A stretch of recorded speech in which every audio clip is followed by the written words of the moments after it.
What's going on, everybody? Welcome to the Spencer's After Dark. Spencer's Come on After Dark. in. Let's go live here. Okay. What's happening? What's happening? What's happening? How y'all doing?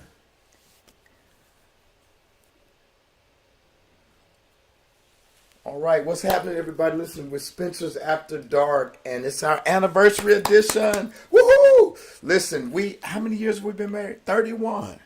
You know, I know. I was like, really? Was that a question? 31 years of 31. marriage. We are celebrating tonight. We thank you guys for coming on and celebrating with us. And we want to let's talk about what has kept us together for 31 years. We still together. You still love me, girl? I still love you. Absolutely. I love you too. I love you more today than I did when we first got married. You especially love me more today than you did yesterday, huh? Every day with you is sweeter than the day before. I'm like, we got some people coming on. We got Brandy, Lakeisha. What's going on? Eddie, Thomas, Mr. Smith, Tracy. What's up? Brandy Jones. What's going on? Hey, what's up, Tiff? What's going on, Miss D? Terry, what's happening? Good to see everybody on tonight. We got one person on our Naked and Unashamed page, but we're going to roll on. Y'all come on in, invite some people, and we're talking about tonight, what does it take to stay married for 31 years? Hopefully y'all were able to catch our podcast on Naked and Unashamed SLS YouTube channel, where tonight we talked about, 5 things? Yes. That have really kept us together. You remember what they were? Okay. Friendship, faith, being able to be sexually compatible. It's a lot of things that's kept us up. Travel, hot fun, communication. yes. Hot communication, not just hot like hot, but honest, open, and transparent. I was going to say, not like menopause hot. Oh, here they come. Jackie's coming on. What's up, Melody? Hey, Yolanda.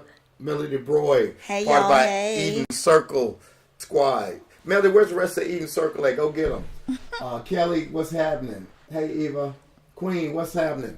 All right, so let's start with friendship. It sounds really obvious that you should be friends with your spouse when you're married, but some of y'all know that some married people are just roommates. And I think the thing about us is that we really do enjoy spending time with one another. Right. You are my best friend in the whole world. We laugh at silly stuff. Always spent to knock the head off the mannequin in the store. No, that is not me. That is you. Oh, that's me. Every time. Every time. we love hanging out. So we're going to open it up for questions tonight. We've been married for 31 years. I've been knowing my wife since 1988. We met in college. She fell in love with me, started stalking me all over campus, and I had to keep running away. No, that ain't how it was. I saw her in the lobby of Western Kentucky University, and I fell in love, and I pursued her. But we're going to do a recap of what we talked about tonight at 7. Have y'all subscribed yet to Naked and Unashamed SLS on YouTube? We talk about some very juicy stuff, stuff that most churches don't talk about, most pastors don't talk about. And some of y'all may be asking, why is a pastor and his wife talking about sex? SEGGS, intimacy. Why are y'all talking about that? Because we wrote a book back in 2007 called Naked and Unashamed, The Journey Towards Sexual Fulfillment in Christian Marriage, because we wanted to talk about the stuff that churches weren't talking about. Churches do a good job of telling you what you can't do, but nobody's telling us what we can do to enhance and add fire to our marriage. Anything you want to add? I agree. And I think along the way, we just really want to be advocates to keep people married that desire to be married. And so our 31 years of our shared experience and our additional education, I think, has really brought us to this point. I agree, babe. I agree. So we're going to jump right into it. Moderators, do we have any questions tonight? And listen, let's keep this fun. Let's have some good grown folk conversation. We got moderators on tonight. So if you say anything real crazy, they might mute you. And I don't want that to happen. We want to keep it spicy, keep it fun, but keep it respectful as well. Any questions tonight about what has kept us together? We talked about, again, 5 things. We talked about being friends. I think it's important that you find some things to do in common. My wife and I like to go shopping. Well, she likes to shop, and I go for moral support. Because, as a man, I know what I want. I go in the store and I come out. That's not always true. She got to grab 5 outfits and come out with one. No, I don't like this one. I don't like that. But I love her. And I like hanging out with her. And I love going to get massages and going to get some cookies and stuff. Then we talked about faith. Faith is important. I really believe that if two people love God, it's hard for them to argue with each other when you're both filled with the Holy Spirit. So I think that whole equally yoked thing works out in your marriage. And then, of course, intimacy. Right. I think a good, healthy marriage, you should be intimate at least 3.5 times a week. Or more.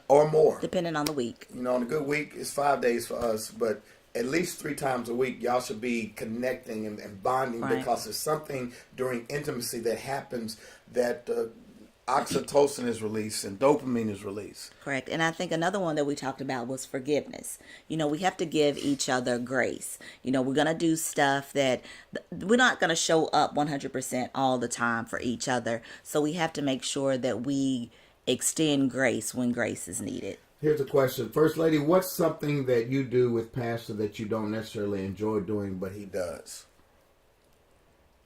Well, when I've gone on a few times, he loves fishing. And I've gone a handful of times because I just don't like fishing. She don't like touching the crickets and the worms. Oh, and I got gloves on. I got to tell y'all one funny story. What? When I first got my fishing boat, my church gave me a fishing boat back in the early 2000s, and we took it out for a trial run. And Elder Paula went with us, and Rhonda was in the back of the boat, and she was doing her girly stuff. She fished a couple of times, but then she just took a nap. And then all of a sudden she said, "Hey, is there supposed to be water in the boat?" And we started patting our feet. Water was coming in the boat. And me and Elder, we took that boat back up to the dock. We had put the plug in the wrong hole. So for that reason, no, not that. But I mean, that's one of the things. I mean, I like for them to go, but it's. But you know what? You cook my fish though. Yes, I don't clean them. I clean them and she cooks them, and man, we tear them, bring them up. Yeah. So yeah, that's a good question. What else? What's some other questions that you guys have? I praise you guys for working on well. Yeah, thank you, Tiffany. We like working out together. We in working out, I think, also enhances your intimacy. It increases your stamina. And so I can't have my wife walk around here looking fine, and I'm looking like Professor Clark. Or vice versa. And then when we do that, we feed on each other. Like, what are you working out today? What are you working on today? You know, stamina, when you're being intimate, it's all about blood flow. So if you're healthy, your blood flow goes to all those vital organs that's necessary for arousal. So working out is about alleviating stress. Right. It's also about having maximum output in the bedroom when it's time to be intimate. So I just like staying healthy, and we try to do that together. Any other questions? What other questions do y'all have? Y'all like to just look at us. Y'all like to talk to us. Talk to us tonight. We've been married 31 years. We want to share some of the secrets that we have in staying together. We talked about hot communication. What is hot communication? That's honest, open, and transparent communication. So the honest part is, of course, when you want to have any type of conversation, you want to make sure that the timing is right in order to have hot communication. But it's just a different level of communicating so that you're both are being heard. And it's honest stuff like this, y'all. I'm keeping 100 with y'all. I'll be coming out the closet sometimes thinking I'm looking good for Sunday morning, right? And my wife said, baby, that ain't it.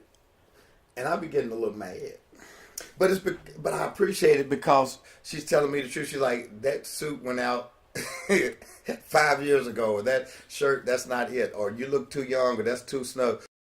But more than not, she's like, baby, you look handsome. Of course. And I appreciate her being honest, because I'd rather her tell me than for thousands of people to see me. It's like, yeah, that dude's still dressing like he's a kid with jagged edge. What other questions do y'all have? Any questions on our marriage for 31 years? It has been amazing. We've learned a lot. Open. I think one of the things my wife has taught me as a man is that women require open communication. They don't want to have to pull our teeth to get out what's going on. And I think it's hard for men sometimes to be vulnerable. Why is that? Because we're taught not to show our emotions, that not to show any kinks in our armor.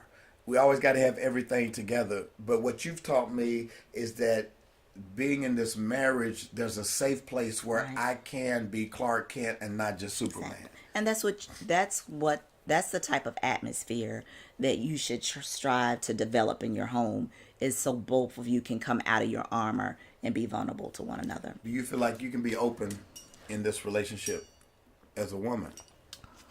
I do. Can you ask for the intimacy you really want? Oh, definitely. Definitely I can ask for the intimacy that I want. And again, when there's things that I need to talk to you about, it's about finding that balance. Yolanda says, thanks, Yolanda. What was the hardest year of your marriage and how did you get through it? Woo. Oh, we done had a couple of those. It's kind of period. What was the hardest season? I think one of the hardest seasons was when we were dealing with our son having surgeries. Right. And it was a very scary time. We couldn't even holler each other's name across the hall or through the house because our son had stopped breathing a few times and we had to rush him to the hospital. But what got us through that season was faith. We prayed. We grew closer together. Mm-hmm. Would you agree? I agree. Oh, definitely. And I think early on, because we were such a young couple and we were still pursuing degrees, when you went back to school to work on your doctorate, and I just moved to the new city. So it was a new city, new child, no family. So that was hard for me. So I had to, I'm like, no, let me get out of here and let me find some work and go back. I never knew that. So Yeah. you were scared? It wasn't so much of being afraid, it's I didn't have my family to lean on. It was just me. Wow. Yeah, that was hard. And then just being young, trying to figure out what she wanted and what I wanted, intimacy wise. Because, growing up, I came from a broken family. Rhonda came from a 2-parent family. I didn't have a blueprint for what marriage looked like. And a lot of things I learned through trial and error, a lot of error. But because of my wife's grace and communication and counseling, we were able to work through it. One of the things we've always said is divorce is not an option. Correct. And we really literally worked through a lot of hard things by being honest, open, and transparent. And getting counseling, getting a third party when we needed it. We actually, took classes on intimacy and learning how to please one another emotionally, physically.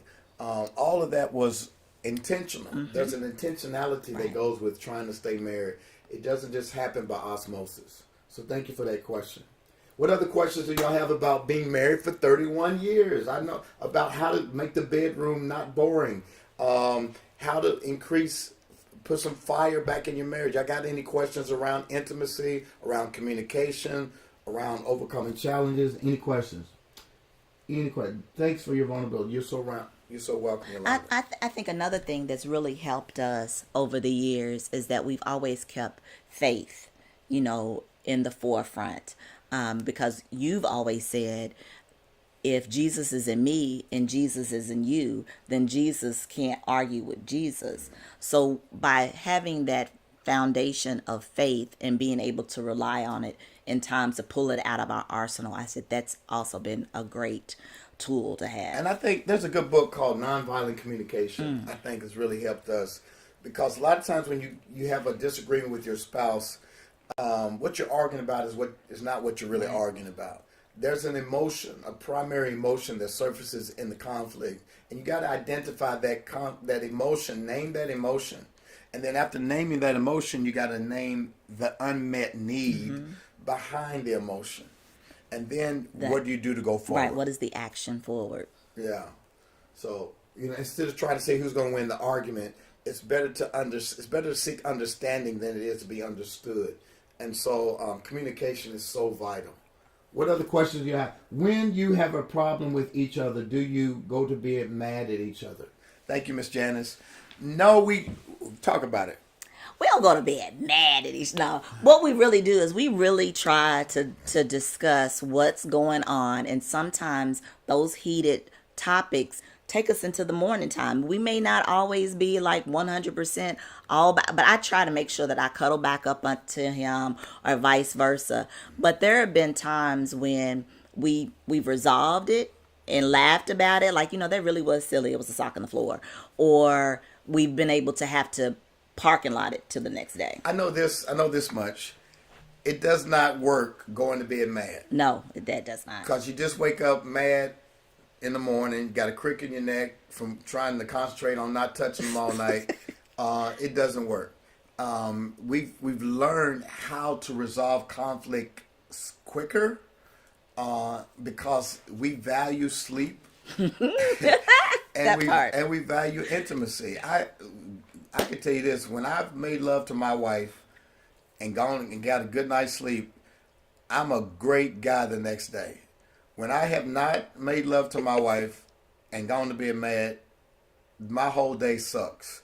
So it's really important not to go to bed mad. There's something spiritual and physically healthy about making love and going to sleep on that instead of going to sleep with your back turned toward each other. So it's also scriptural. The Bible says, do not let the sun go down on your anger. So I really try my level best not to let 24 hours go without resolving conflict. That's good. So you might have to put a time limit to it, especially depending on the time of day. Like if it's something that is 10 o'clock and you want to bring it and you getting ready to go to bed at 10:30, it may be something that needs to be you need to wait until the next day to discuss it. I grew up in a single parent-led family, and one of the things that is a trigger for me is unresolved emotional heaviness. When my mom would cry at night, and Mom, what's wrong? Nothing, I'm okay. I hate that. And so when I come to my wife and I'm like, what's going on? She's like, nothing. I'm like Erykah Badu, if it's all in the air, it's all on your mind. We need to talk about this. And so she's gotten better, coming to me sooner and saying, well, this is what I'm thinking about. This is what I'm wrestling with.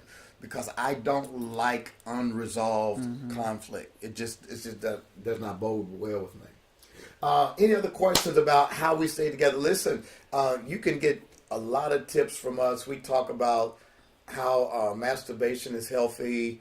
We talk about does size matter? We've talked about what else? Not making your bedroom your boardroom.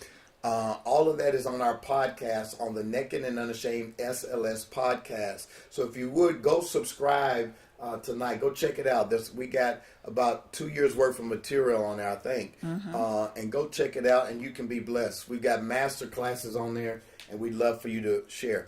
So moderators, nobody's talking, huh? They're just popping in and looking at us. Nobody's asking any questions about what it took for us to stay together and to keep the fire in our marriage for 31 years. I think that's phenomenal for a married couple today to say we've been married 31 years. I think it's an anomaly.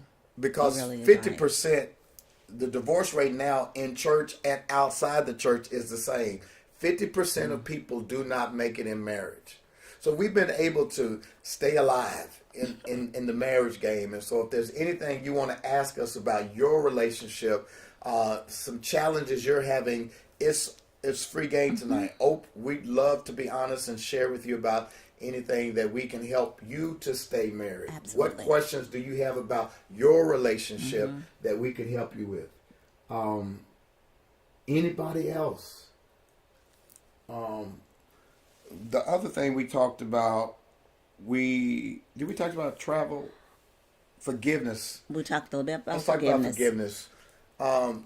Forgiveness is necessary in a marriage because, as my wife said, there are going to be times when you unintentionally and intentionally do something to hurt the other. Offenses are going to come.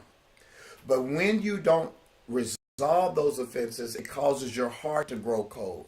And one of the death tolls in a marriage is when you start turning away from each other and not turning towards each other. And sometimes you got to forgive over and over watch this, they don't repeat the offense, but the consequence of the offense still lingers in your heart. So you're going. What the Bible says: how often should I forgive somebody that hurts me, offends me? 7 times. And Jesus says what? 70 times 7. 70 times 7. Sometimes you got to keep forgiving until it doesn't bother you anymore. And forgiveness is not about the other person; it's about you. Yeah, it's for your own heart. One, you have to still try to remain mentally healthy, if something is going on. And if those little things happen, then to address them when they happen, as opposed to sweeping it under the rug and then you've done swept something else up under the rug, and before you know it, this little molehill is turned into a mountain and you're tripping over it. And so you're arguing over stuff that you really shouldn't be arguing over. That's good.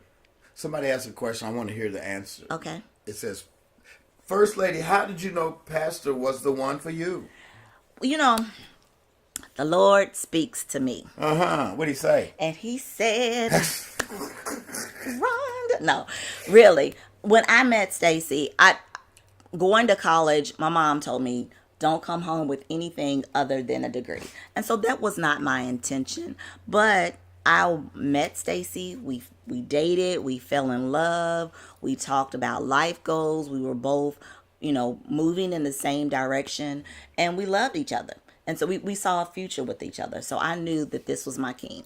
I didn't have any money. I bought my clothes from a thrift store. Right. I had a hoopty. So what did you see that made you want to stay with me? It was that potential that I saw behind your eyes. I'm like, this is someone that I know that I can dig my heels down into the earth with and be able to move things. Us being together, working together, building a family. It wasn't where I'm thinking, 2 years down the line. I'm thinking 20 years down the line. What turned your head about him? What turned your head about me? How all this handsomeness. You better tell somebody. Y'all don't see all this looking at you? What's wrong with y'all?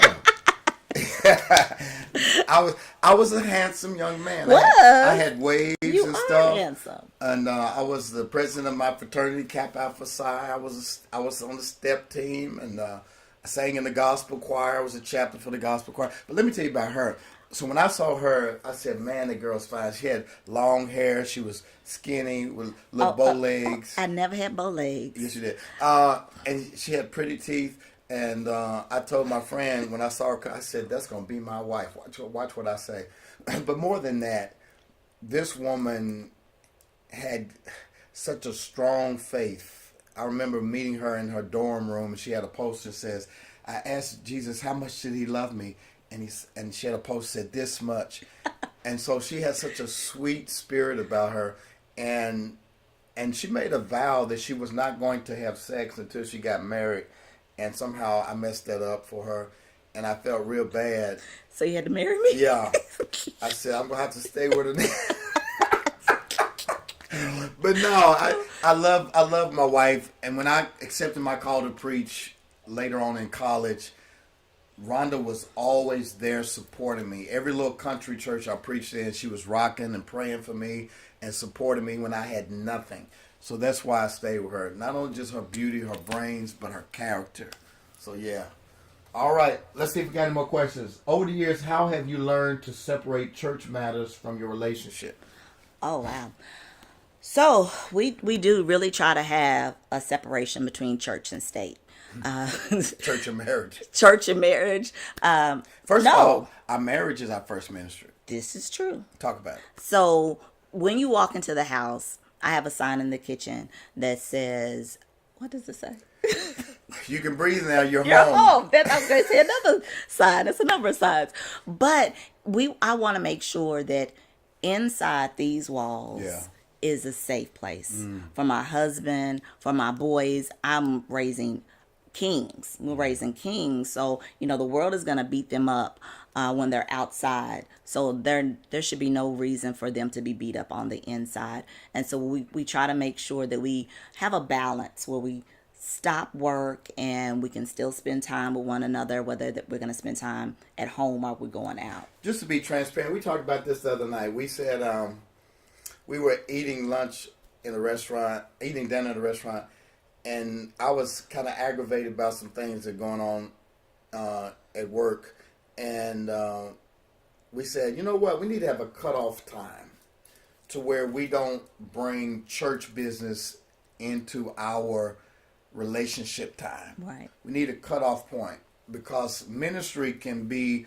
ongoing. It is. Ministry is different today than it was 20 years ago because you got social media, you got inboxing. I'm always on, and so I have to make sure I pause because I don't want the church to become the other woman. Mm-hmm. And it's the same thing for y'all who are not ministers, who have jobs that are very demanding. You got to be intentional about having a cutoff point so that work does not bleed over into your personal relationship. You got to carve out time. That's why your bedroom should be your playroom. You shouldn't discuss work. You shouldn't discuss children in the bedroom. That's for making love. So we try to make sure we have clear boundaries so that church does not take over our whole lives. We are human beings. My pastor told me when he married us, your first ministry is to your marriage, to your wife. Mm-hmm. Work comes after that. After that. And so we're very intentional about that. Great question. Any other questions about how we stay married for 31 years? We talked about a lot tonight on our podcast on the Naked and Unashamed SLS YouTube podcast. If you have not gone to subscribe there, listen tonight. I think, Jordan, you might want to check it for me. I think we were close to 500 last week. I believe tonight we can push it over the limit. Okay. So can y'all help us push it to 500? I want to make sure we go over 500 tonight. Go to Naked and Unashamed SLS YouTube channel right now and go subscribe. Like and subscribe and share. All right? Any other questions? I ain't going to stay on here and just look at y'all. If y'all ain't going to talk to me, I ain't going to talk to you. One other thing that we talked about is that we talked about we like to travel with one another. Yes. And the reason we like to travel is it's just something about getting out of the house, whether you're staying within the States or you're traveling internationally, that takes, for me, it takes that weight off of being home where I have to figure out what I'm going to cook for dinner, clean up the kitchen, all the other things that come with being at home that I don't have to experience not being at home. Yeah. So that gives me freedom to be more free when I'm away than being at home. And I love it, fellas. Listen, if there's some men on here tonight, I love it when we can clear when I can get that list out of my wife's head. She becomes more freaky. Your wife becomes freer and freakier when you can get that list. What list? I gotta wash the dishes. Right. I gotta put the clothes in the laundry. I gotta get the kids ready for bed. Men, if you want your wife to be free and relaxed, get that list out of her head. Go in there and wash some of those dishes. Go in there and fold up some clothes. Do something. So please, if you want the love that you've been looking for, you're going to have to work on it. You're going to have to get some stuff off her list. Listen, again, we talked about 5 things tonight. We talked about 5 things that are necessary for a marriage to be sustainable. We talked about friendship. You got to be friends before you're lovers. We talked about faith. A family that prays together stays together. Yes. We talked about being sexually evolved, being sexually explorative together. You got to learn how to do new things. Keep that fire. Keep it fresh. Mm-hmm. Be frisky with one another. We talked about hot communication. Mm-hmm. We talked about forgiveness. You got to learn how to let go and let God. So those are the 5 foundational things we talked about tonight. Next week we got 5 other things we're going to share, but you got to go to YouTube to get it. We got 469 subscribers tonight. Yay! We're almost at 500. So if y'all on here tonight and you haven't subscribed, what you waiting on? Go subscribe. Take us to the next level. And don't tell them about Eden Circle. Eden Circle, we have this program that we have a number of married couples and seriously dating couples in this circle. And during this time, we share different tips. We do classes, we do meetups. We just have real raw conversations about how to stay married and what will get to the next level. So if you need that type of one-on-one or just being a part of this community, you can go to theedencircle.com. Again, that's theedencircle.com. Yes, yes, yes. So I'm going to take 3 more questions. So you got 10 seconds to put your question up on the screen. Anything you want to ask about marriage, anything you want to ask about marriage, anything you want to ask about intimacy, anything you want to ask about how to get fire back in your marriage, put it on the screen right now. I want to see if I can get 3 questions before we log off. Put it on the screen, TikTok. Put it on the screen, YouTube. Come on, Instagram. Where y'all at? Ask me something. Ask us something real quick before we get off. Let me see. How do you communicate effectively? Again, being honest, open, and transparent. And most of all, speak truth in love. Right. Do you ever agree to disagree? Oh, yes. We have pushed the pause button many times, Tiffany, because we feel like we're playing verbal ping pong. And when you get to that place where you're not listening to each other, you're just responding, take a time out. Especially if you feel your emotions getting in the way, take a time out and come back and revisit. Let me see. Here is a question. What's the question? Married and seriously dating couples. What's the question? Brandy Jones. How do you give each other space? Talk about that 80-20 rule. Okay, so 80%, so let's say 100% is the couple, but 80% of everything that you need in your marriage, you're going to get from your spouse. 20% comes from outside influences, and those outside influences, interests should be positive. So my 20% is filled with my children, sorority things, time that I just want to do self-care for myself. But it's important because we cannot rely on getting every need met from our spouse. So we have to make sure that we're still pouring into ourselves individually as we pour into each other collectively, spending time apart, and then that brings you back together. You got to miss them sometimes. And make sure that those outside interests are not with your side chick. Absolutely. Or with your side piece or whatever. No. If we're going to have outside friends of the opposite sex, they must be friends with us. We have a rule. You cannot be friends with the opposite sex if I don't know them. And so outside interests are like my wife said, sorority, fraternity interests, me fishing, working out, my wife going to get her nails done or her spa day, whatever it is. There's some time that we need to pull apart so we can pull back together. But if you spend more time apart than you do together, that's where the fracture comes and the marriage gets into a vulnerable and dangerous place. So, very good question. Have you found that counseling was helpful in your marriage? Yes, Yolanda. Absolutely. Absolutely. Even as counselors ourselves, every now and then we need to go talk to some counselors. When we get stuck and we need an unbiased third voice to come in and referee our stuckness, that has helped over the years.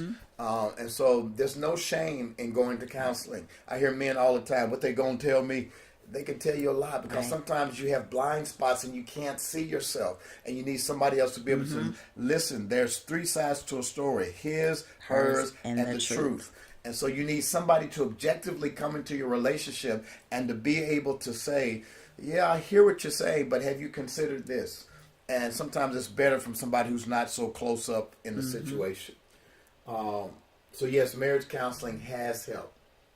Well, it looks like I got a lot of shy people on tonight that don't want to ask us a lot of questions, but I appreciate y'all dropping in. If you have not gone to our podcast, it's Naked and Unashamed SLS on YouTube.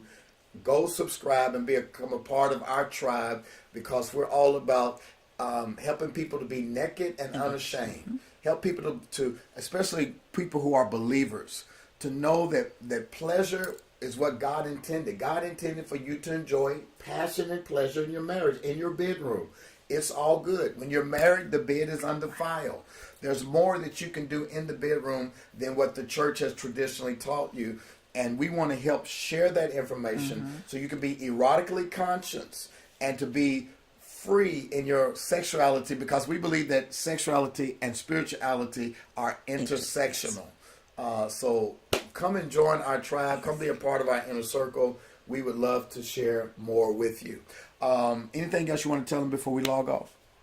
Thank you for spending your Monday night with us. Yeah. Please invite your Seriously Dating and Married Friends to view with us on next Monday, and go to our podcast and subscribe. Y'all gonna watch the debate tomorrow night? Who y'all think's gonna win the debate tomorrow night? It's, Put it in the put it in the chat. Let's see if y'all gonna talk to me on that.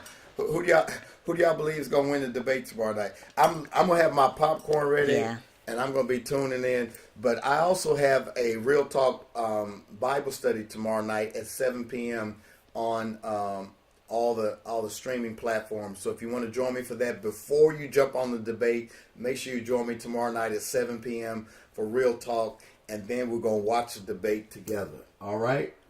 All right. Well, listen. Thank y'all for being on tonight. We love you guys and can't wait to see you. If you haven't subscribed to my TikTok, subscribe right now. Subscribe. Hit that screen if we helped you tonight. If we helped you tonight, Instagram, tap that screen. If we helped you tonight, TikTok, tap that screen. We appreciate y'all. We're just trying to make sure that married folks stay together. Absolutely. Make sure y'all get the tools you need to be successful. We love you. Appreciate you. And we'll catch you next time.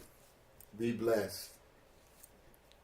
I got to make sure I cut it off because I didn't do that last time.